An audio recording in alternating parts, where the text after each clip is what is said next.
భగవంతుడా, వాడు బయటికి వస్తాడనే ఆశతో వస్తే ఇలా జరుగుతుందేమిటి?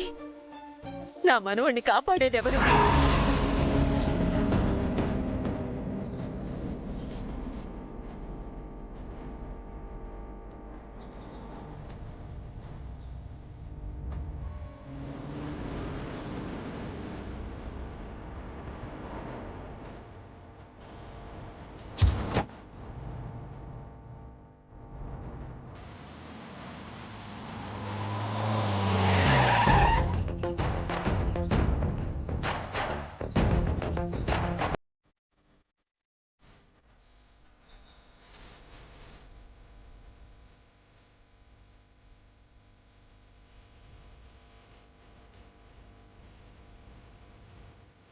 జేజీ, అత్తయ్య, మావయ్య, పిన్ని, బాబాయ్ అందరూ ఎలా ఉన్నారు? నీ పుణ్యమాని చాలా ఆనందంగా ఉన్నావమ్మా. ఏమ్మా, జైని విడిపిస్తానని చెప్పి ఇంటి నుంచి వెళ్ళిపోయి ఏం చేశావమ్మా? మావయ్య, ఈ ఫైల్లో ఉన్న పేపర్స్ ని మన లాయర్ గారికి ఇవ్వండి. వీటిని జడ్జి గారికి ఇస్తే ఆయన విడుదలవుతారు.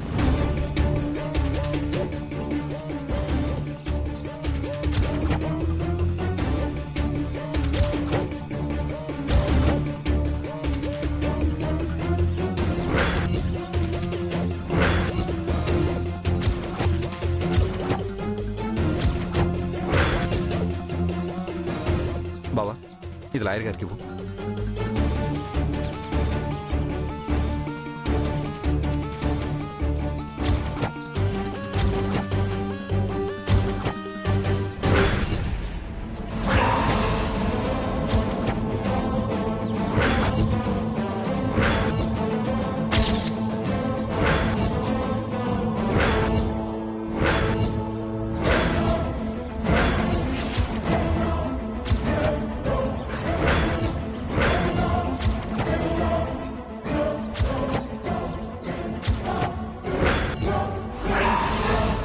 ఇవన్నీ ఎక్కడ సంపాదించారమ్మా? అవి మనకు పనికొస్తాయి లాయర్ గారు. బ్రహ్మాండంగా పనికొస్తాయి సార్.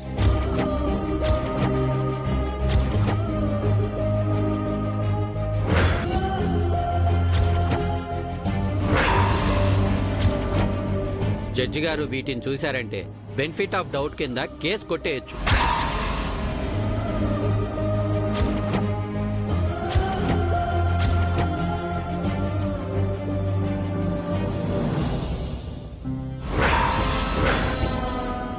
అంటే ఆయన బయటకు వస్తారు కదండి?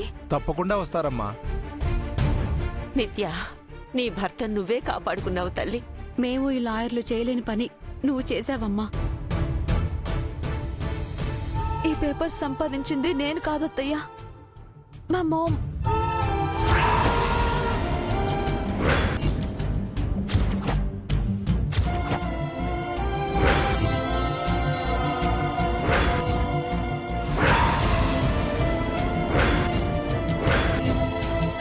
చూసారమ్మా, మంగ ఎంత సంతోషంగా ఉందో. జైబాబుని విడిపిస్తే ఇంకా ఆనందంగా ఉంటుందమ్మా. ఈ సంతోషం, ఆనందం తాత్కాలికమే తులసి. జై మంగలు కలవడం అంటే మంగని మనం శాశ్వతంగా దూరం చేసుకోవడమే.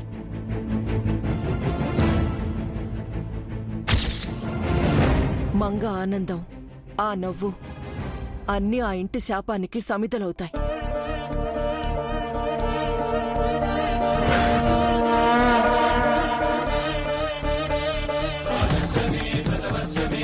నా కూతుర్ని నేను సజీవంగా చూడాలనుకుంటున్నాను, సమాధిలా కాదు.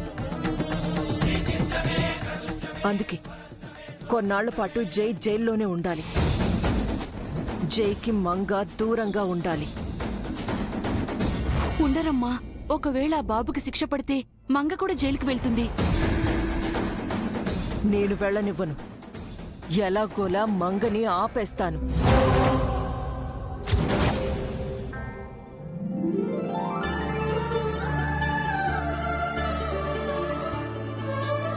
చాలా థ్యాంక్స్ అండి. జైకి అనుకూలంగా ఎవిడెన్స్ సంపాదించారు. మీ మేలు ఈ జన్మలో మర్చిపోలేవమ్మా. మా కుటుంబం మీకు రుణపడి ఉంటుంది వదినా.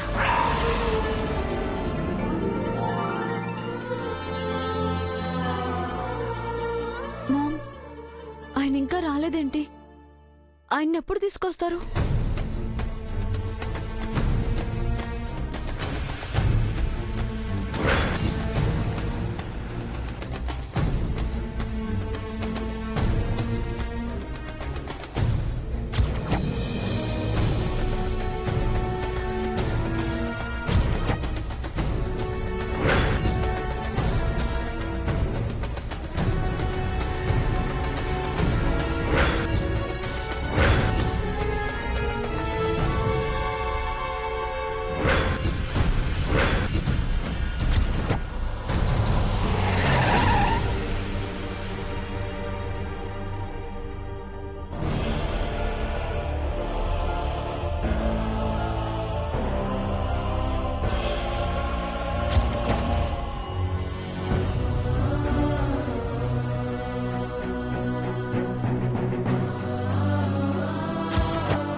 జై, ఎలా ఉన్నావు జై? బాగున్నాను జీజీ. మీరంతా ఎలా ఉన్నారు? నీ విడుదల కోసం ఎదురు చూస్తున్నాం జై. జైల్లో ఉన్న ఈ 10 రోజులకే బాగా సన్నబడిపోయావు నాన్న. అదేం లేదు పిన్ని. జైల్లో 3 పూట్ల నిత్య నాకు కొసరి కొసరి తినిపించింది.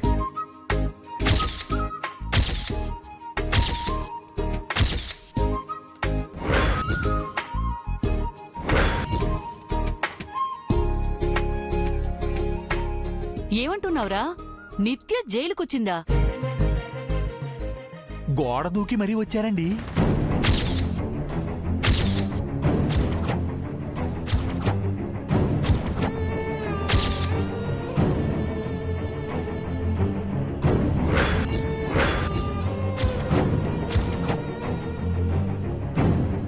వామ్మో, ఇది అసాధ్యురాలు సింద్రిక.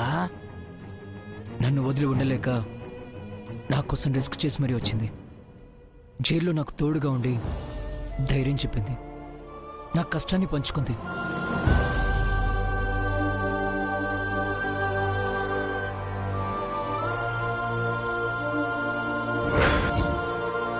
నువ్వు మా ఇంటి నుంచి వెళ్ళిపోతే మీ ఇంట్లో ఉన్నావనుకున్నావమ్మా.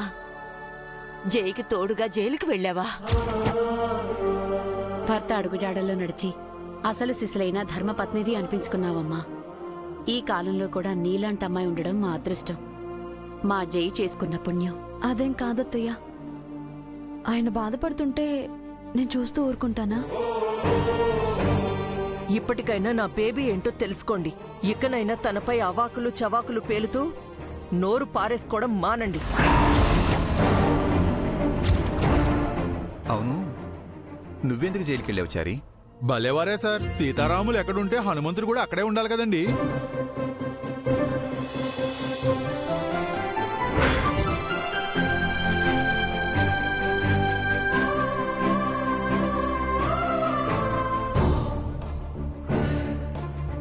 సార్, ఈరోజు తీర్పు ఎలా రాబోతుంది అనుకుంటున్నారు?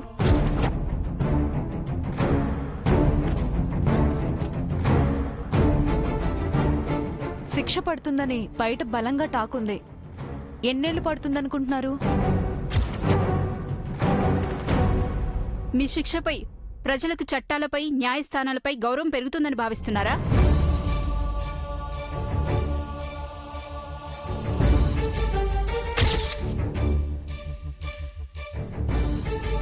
చేసిన తప్పుకి ఇప్పటికైనా పశ్చాత్తాపడుతున్నారా? ఆపండి. ఆయనే తప్పు చేయలేదు. కాసేపట్లో నిర్దోషిగా బయటకొస్తారు. అంత స్ట్రాంగ్ గా ఎలా చెప్తున్నారు మేడం?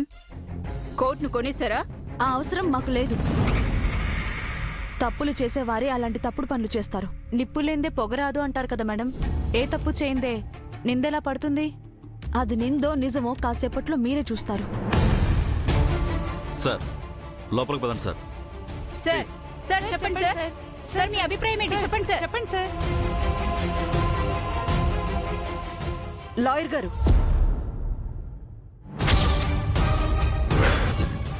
ఒక్క నిమిషం. చెప్పండి మేడం. మీతో మాట్లాడాలి. కాస్త పక్కకొస్తారా? రండి.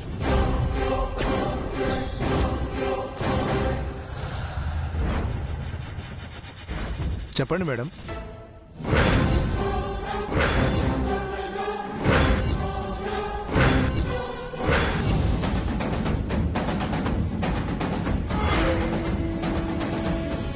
మీ దగ్గరున్న ఎవిడెన్స్ జడ్జి గారికిస్తే ఏం జరుగుతుంది? బెనిఫిట్ ఆఫ్ డౌట్ కింద జై రిలీజ్ అయ్యే ఛాన్స్ ఉంది మేడం. అవతల వైపు సాక్ష్యం చెప్పే సాక్షిని జడ్జి గారు పరిగణలోకి తీసుకుంటే ఎంతో కొంత శిక్ష పడే అవకాశం కూడా ఉంది మేడం. ఒకవేళ ఆ ఫైల్ జడ్జి గారికి మీరివ్వకపోతే?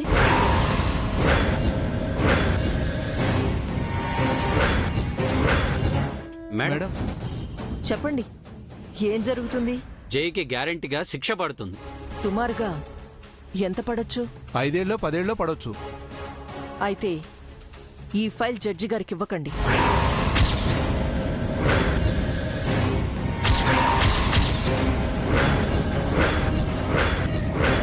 మేడం, అవతల వైపు సాక్షి మనకి ఫేవర్గా సాక్ష్యం చెప్పే ఛాన్సే లేదు. ఎలాగో శిక్ష కన్ఫర్మ్ అనుకున్నప్పుడు అది 2 ఇయర్స్ అయితే ఏంటి, 5 ఇయర్స్ అయితే ఏంటి, 7 ఇయర్స్ అయితే ఏంటి? కానీ ఇది మీ అమ్మాయి లైఫ్ సంబంధించింది మేడం. మీకు ఆడపిల్లలున్నారు, పెద్ద పెద్ద చదువులు చదవాలని ఆశపడుతున్నారు. మీరు నాకు ఫేవర్ చేస్తే మీ పిల్లల్ని ఫారెన్ పంపించి చదివిస్తాను. వాళ్ళ పెళ్ళిళ్ళకు కూడా హెల్ప్ చేస్తాను. ఆలోచించుకోండి.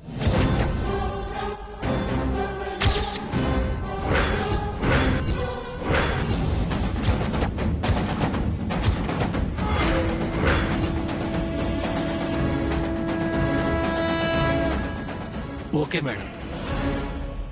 Thank you. ఈ విషయం మాత్రం మన ముగ్గురి మధ్య మాత్రమే ఉండాలి. పదండి.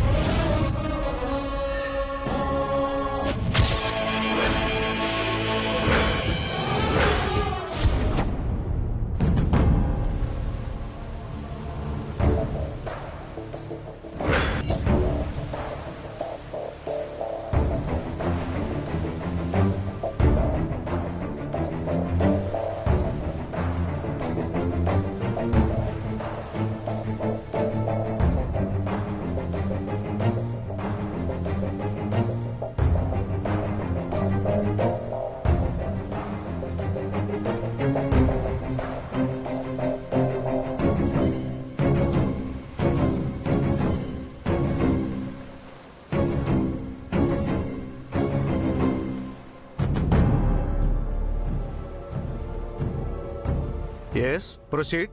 Rangacharyulu, Rangacharyulu, Rangacharyulu.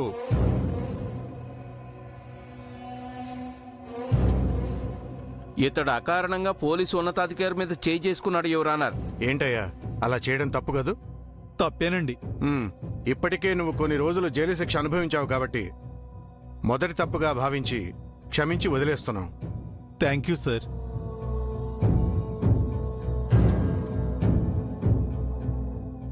Next.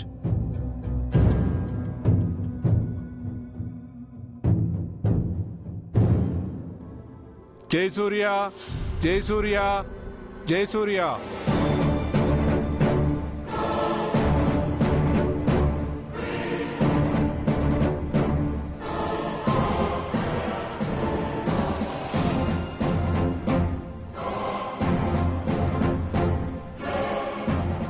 Yes, proceed. ఇతని పేరు సూర్యదేవర జయసూర్య యువరానర్. ప్రముఖ పారిశ్రామికవేత్త. డబ్బుందన్న అహంకారంతో ఏం చేసినా చెల్లుబాటు అవుతుందనే పొగరుతో మల్లిక అనబడే అమాయకురాల్ని మాయమాటలతో లొంగ తీసుకుని అవసరం తీరాక వదిలేశాడు. ఆ అభాగ్యురాలు తీవ్రమైన మానసిక సంఘర్షణ అనుభవించి తనకు తాను కాల్చుకొని చనిపోయింది.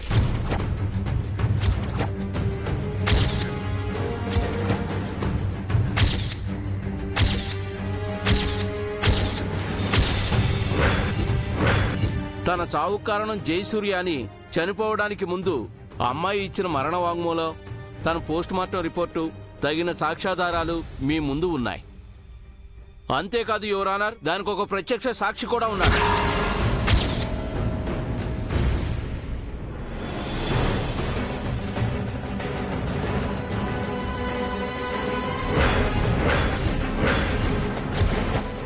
ప్రవేశపెట్టండి.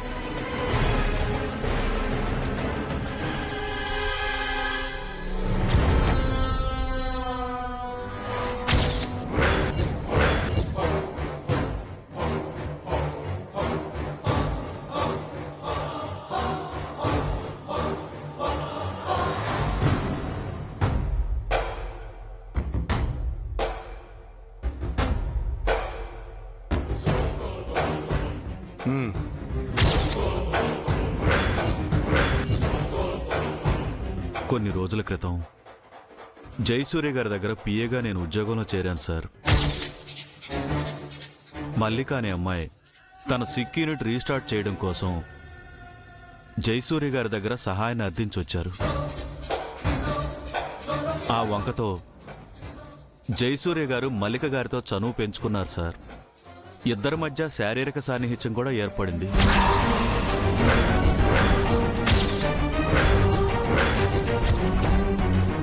ఇద్దరూ కలిసి కేరళ టూర్ కూడా వెళ్లారు. ఆ తర్వాత జయసూర్య గారు మల్లిక గారిని మోసం చేసేశారు.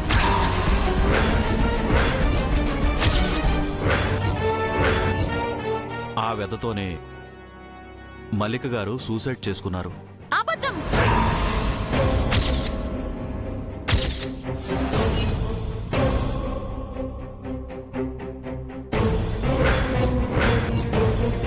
మల్లికను మా ఆయన వంచాడు అన్నది అబద్ధం.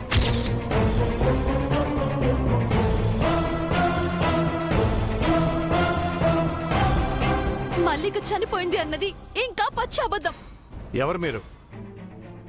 Mrs Jayasurya sir. వారు ఏదైనా చెప్పాలనుకుంటే బోన్లోకి వచ్చి చెప్పమానండి.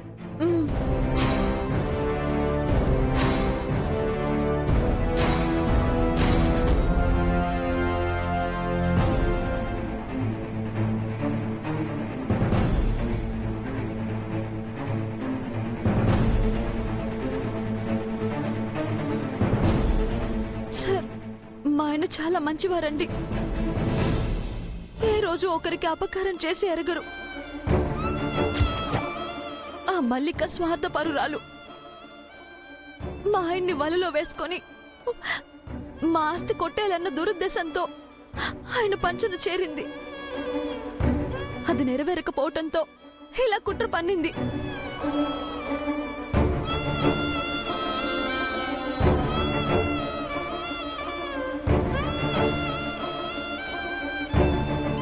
మల్లిక బ్రతికే ఉంది సార్. మా లాయర్ గారి దగ్గర సాక్ష్యాధారాలు కూడా ఉన్నాయి సార్. లాయర్ గారు చూపించండి. లాయర్ గారు